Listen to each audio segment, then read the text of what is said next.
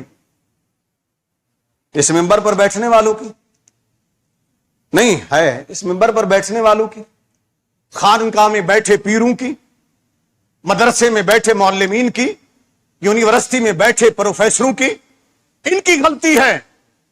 قوم کو تم نے یہ تو بتا دیا فلاں فلم میں فلاں گانا ہے، کسی گانے کا پوچھو تو فوراً بتائیں گے، لیکن اپنے نبی کا پتہ نہیں ہے کہ ہمارے نبی کی تلواریں کتنی تھیں، ہمارے نبی کے نیزے کتنے تھے، ہمارے نبی کی زرہیں کتنی تھی. اگر نبی مجاہد نہیں تھے تو پھر نبی الملاحم کیسے تھے؟ نبی مجاہد نہیں تو پھر 10 تلواریں کیسے تھیں؟ چلے میں بتا دیتا ہوں کتنے تلواریں تھیں. 10 تلواریں کیسے تھیں ہمارے نبی صلی اللہ علیہ وسلم کی؟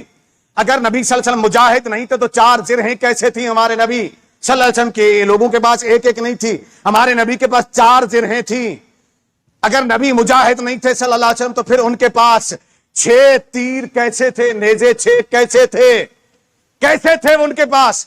پھر ان کے پاس 6 اعلیٰ قسم کی کمانیں کیسے تھیں جس میں تیر رکھ کر چلایا کرتے تھے؟ اگر نبی مجاہد نہیں تھے، اگر نبی جہاد نہیں کرتے تھے صلی اللہ علیہ وسلم، اگر وہ اقدامی جہاد نہیں کرتے تھے، اگر وہ کفر سے نہیں لڑنے آئے تھے، تو پھر تم بتاؤ کہ پھر وہ مجاہد کیسے تھے؟ پھر ان کی وہ تلواریں کیسے تھی؟ وہ کس کام کے لیے تھی؟ وہ صرف لگنے کے لیے تھی؟ وہ صرف رکھنے کے لیے تھی؟ جانتے ہو تیرے اور میرے نبی کی ہی ایک تلوار کا نام، وہ تلوار کیا ہے؟ اس کا نام ہے ذوالفقار محمدی.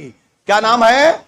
ذوالفقار محمدی. ذوالفقار آپ کے اور میرے نبی صلی اللہ علیہ وسلم کی پہلی تلوار کا نام ہے. وہ تلوار جو بدر کے میدان کے اندر بھی چلی تھی، جو احد کے میدان کے اندر بھی چلی تھی، جو خندق میں بھی چلی تھی، جو تبوک میں بھی چلی تھی، وہی تلوار جب مولا کائنات حضرت علی کرم اللہ وجہہ کے ہاتھ میں آئی، آقا نے انہیں تحفہ دی، تو پھر علی المرتضی ذوالفقار حیدری کے نام سے ان کی وہ تلوار مشہور ہوئی. یہ وہی تلوار تھی جو تیرے اور میرے نبی کی تلوار تھی.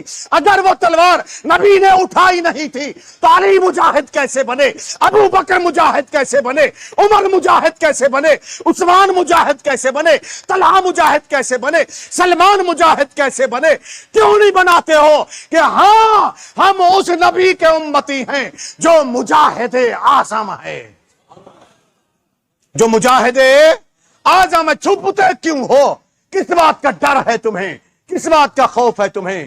تو میرے نبی صلی اللہ علیہ وآلہ وسلم نے جب دیکھا کہ کیا ہوا، اب کن لوگوں نے، میں نے آپ کو گزشتہ جمعہ بھی عرض کیا تھا، میری بات کو خاص کر نوجوان غور سے سنا کریں اور میرے بزرگ بھی، چونکہ میں وہ بات یہاں کرتا نہیں ہوں جو رٹی رٹائی ہوں، چلو جی ٹمپریری کام چلانا چلاؤ جی بہت ہو گیا.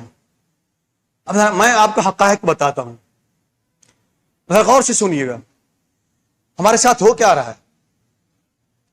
عالم کے لباس میں، صوفی کے لباس میں یعنی پیر کے لباس میں، پروفیسر استاد کے لباس میں، سیاستدان کے لباس میں، کلمہ تمہاری سامنے پڑھتے ہوں گے لیکن اندر کھاتے کام کسی اور کا کر رہے ہوں، اندر کھاتے کام کسی اور. ایسے لوگوں کو سمجھ آئیے گا میری بات کو، آج کی تاریخ سے پیچھے تک لے کر دیکھ لیں، اگر سچ نہ ہو تو مجھے اس چوراہے پر کھڑا کر کے میری گردن کو تن سے جدا کر دیجیے گا. ایسے ہی لوگوں کو، وہ جو اوپر آقا بیٹھے ہوئے ہیں، کبھی شمس العلماء کا خطاب دیتے ہیں، کبھی فلاں کا خطاب، کبھی فلاں کا خطاب، کبھی فلاں ایوارڈ، کبھی فلاں ایوارڈ، کبھی فلاں ایوارڈ، اور بیچ میں پھر جو اصلی لوگ ہوتے ہیں ان کو بھی پھنسانے کی کوشش کرتے ہیں کہ ان کو بھی ان کی صف میں کھڑا کر دیا جائے. اب ذرا میں آپ کو اس لیے بتائی کہ آپ پہلے اس کو ذہن میں رکھ لیں پھر اگلی بات سمجھیں. غزوہ بدر ہوا پہلا, ایک بدر صغرا ہے اس سے پہلے ہوا تھا, پھر غزوہ بدر الکبریٰ ہوا. میرے نبی صلی اللہ علیہ وسلم نے صحابہ کرام کو بلایا, فرمایا سنو بہت ہو گیا. کیا ہوا یا رسول اللہ صلی اللہ علیہ وسلم کیا حکم ہے؟ فرمایا رب کریم نے فرمایا ہے. کیا؟ غور سے سنو. رب کریم نے فرمایا وَاقْتُلُوا حَيْثُ ثَقِفْتُمُوهُمْ. یہ قرآن ہے. کیا ہے؟ اور تم یونیورسٹیوں سے نکال دو گے نا, تم اپنے کالجوں سے نکال دو گے نا, اللہ کی مقدس کتاب سے تو نہیں نکال سکتے نا, قرآن سے تو نہیں نکال سکتے ہو نا. جس دن قرآن سے نکالو گے پھر ہم تمہیں دیکھ بھی لیں گے, ٹھیک ہے نا. کالج تم جن کے اشاروں پر چلاتے ہو چلتے رہو, یونیورسٹی جن کے اشاروں پر چلاتے ہو چلاتے رہو, ادارے جن کے اشاروں پر چلتے رہیں, لیکن قرآن تو کسی کے اشارے پر نہیں چل سکتا نا. میرے رب نے فرمایا, آقا علیہ السلام نے بتایا, فرمایا سنو, اللہ تعالی نے ارشاد فرمایا وقاتلوا. چلیں پہلے اس کے پیچھے والی آیت پڑھیں. وقاتلوا فی سبیل اللہ. وہ صحابہ جو دن رات اس کے لیے بے چین تھے کہ ہمیں جہاد کی اجازت مل جائے, ہمیں جہاد کی اجازت مل جائے. نبی نے صبر کا حکم دیا صلی اللہ علیہ وسلم, اللہ نے صبر کا حکم دیا. یہ حکم نہیں دیا کہ اپنے لوگوں کو چن چن کر مارو. میرے اشارے سمجھ جائیے گا, سارے سمجھدار لوگ ہیں, سمجھ جائیے گا. افواج اس لیے نہیں ہوتی ہے کہ اپنوں کو چن چن کر ماریں, مجاہد اس لیے نہیں ہوتے کہ اپنوں کو چن چن کر ماریں. سمجھ رہے بات کو؟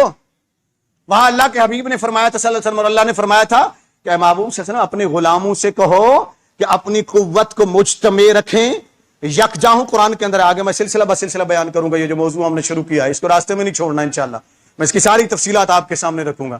تو رب کے محبوب علیہ الصلوۃ والسلام کو اللہ نے پھر حکم دیا. ٹائم مکمل, آج یہاں گفتگو ختم کرتے ہیں, آیت سن لیں پھر یہیں سے آغاز کریں گے اگلے جمعہ المبارک انشاءاللہ.